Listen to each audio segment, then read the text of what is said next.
Hey guys, and welcome to a brand new segment of the podcast called Mind Strong Monday, where each Monday I will bring you tips, strategies, tools, and stories that you can use to overcome your challenges and perform at your best every day.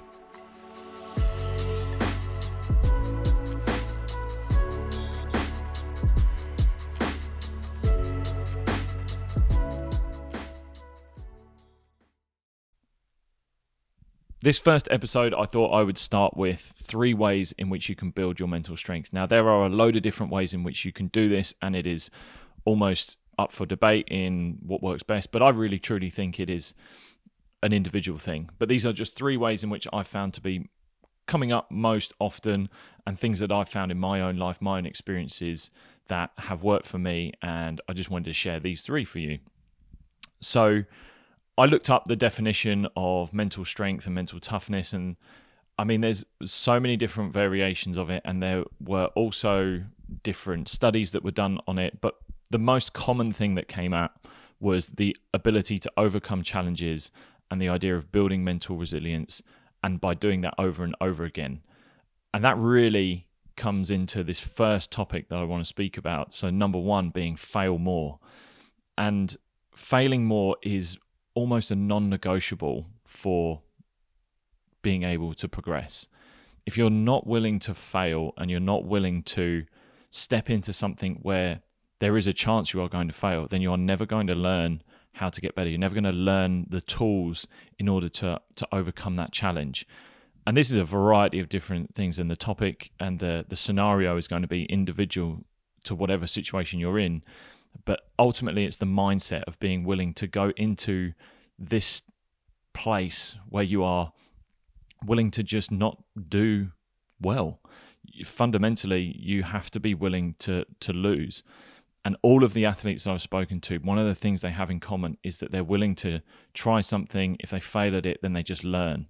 And I had a coach who spoke to me about the idea of the learning pit, and that you're at the top of this cliff and it's nice and comfortable. And in order to get to the other side of the pit, you have to go into the pit. And when you go into the pit, it's chaotic, it's ugly, there's failure, it's full of self-doubt, it's full of all of the negative connotations you would think of failure.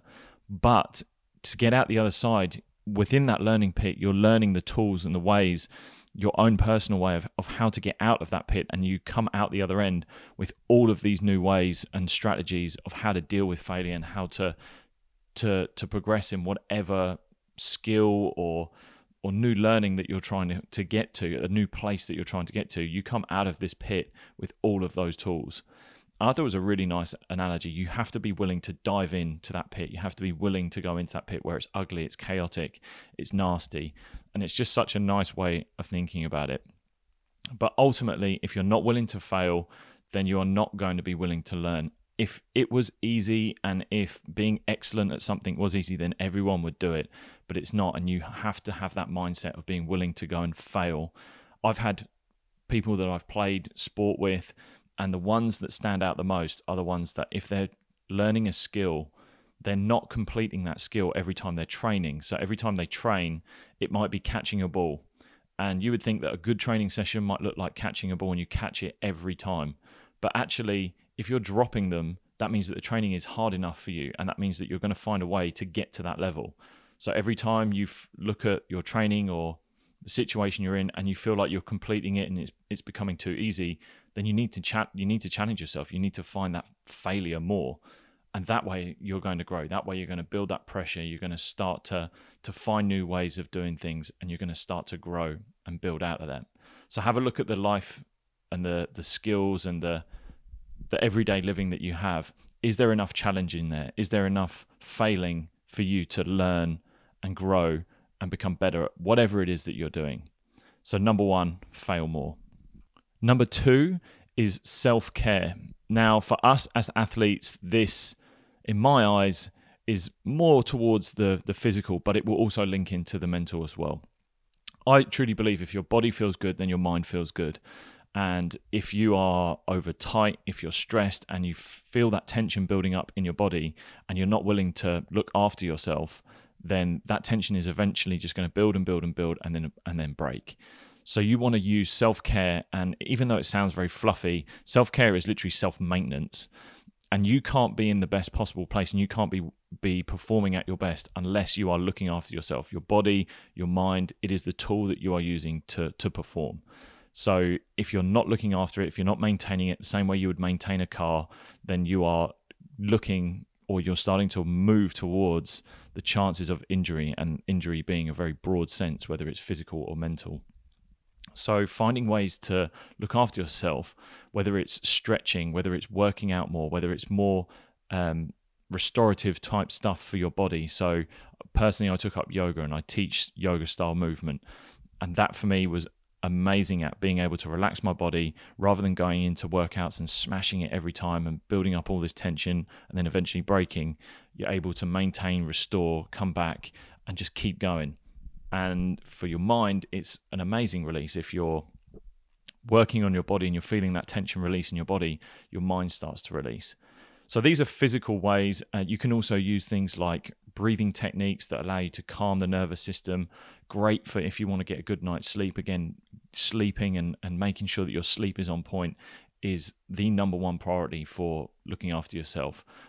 I'm guilty of neglecting my sleep quite a bit, and it's something that I'm working on. I'm making sure that before bed that I'm turning my phone off and having 30 minutes at least of deep stretching, deep breathing that allows me to calm and regulate myself before I get into bed, and just making sure that that happens regardless. Because if I just jump into bed and I feel all tense and anxious, or I feel tense and stressed, then I'm not going to have a good night's sleep, and that just knocks on to the next day and the next day and the next day.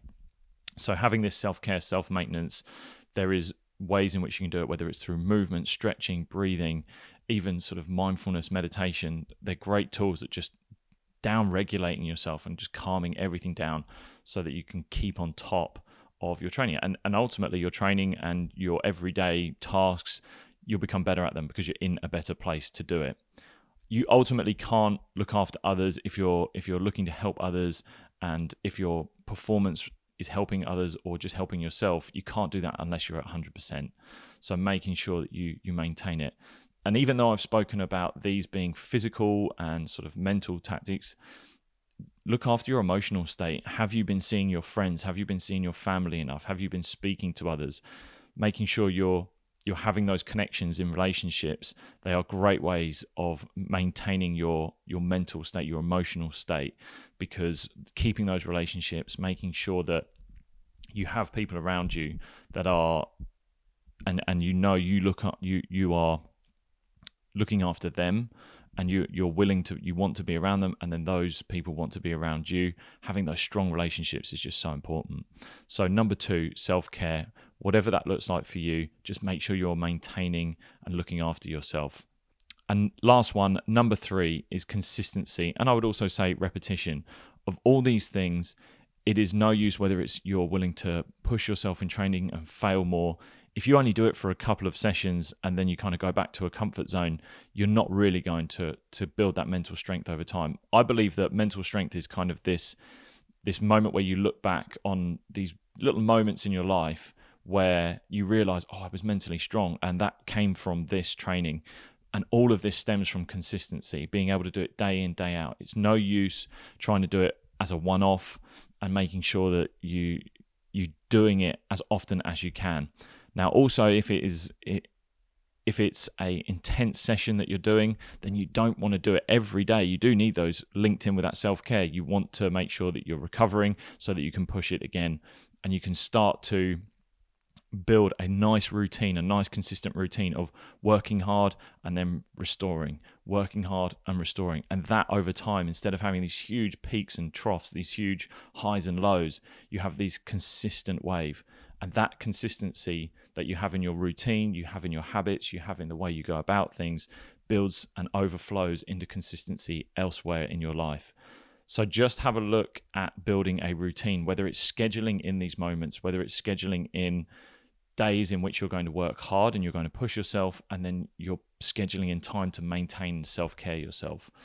And you repeat and repeat and repeat, and over time you'll look back and see that consistency has built up into this strength that you were working on, but ultimately it's this this moment where you look back and you go, wow, I've come so far. So making sure you build a routine, whether that is writing it down. You can also bring someone else into the conversation as well. So whether it's having a friend, a teammate, bring them along. Make yourself accountable, and that way you stay as consistent as you possibly can. So the 3 ways that I believe building mental strength: failing more, self-care, and having consistency and repeating. So I hope these 3 ways have helped you out. Like I said, I'll be coming to you every Monday with new tips and advice and strategies and stories to help build your mental strength so that you can overcome your challenges and perform to your best every day. If you want to get a hold of me, head over to Instagram at Lewis Hatchett. You can also find the podcast, lewishatchett.com/podcast. If you're willing to try some strategies, whether it's looking after your body and your mind, you can head over to @thesportyogi on Instagram, and also sportyogi.com, where you can sign up to the brand new Sport Yogi app, where I teach movement, teach flexibility, balance, strength, but then also breathing techniques and mindfulness in a sporting context that you're able to do and be guided along in your own time. The idea is that it's just to help athletes feel and move better. So head over to sportyogi.com if you're looking to sign up to the app and try out these techniques to help self-care, maintain, be consistent, and so that you can perform at your best. Anyway, thanks again for listening to this episode, and I'll see you guys soon.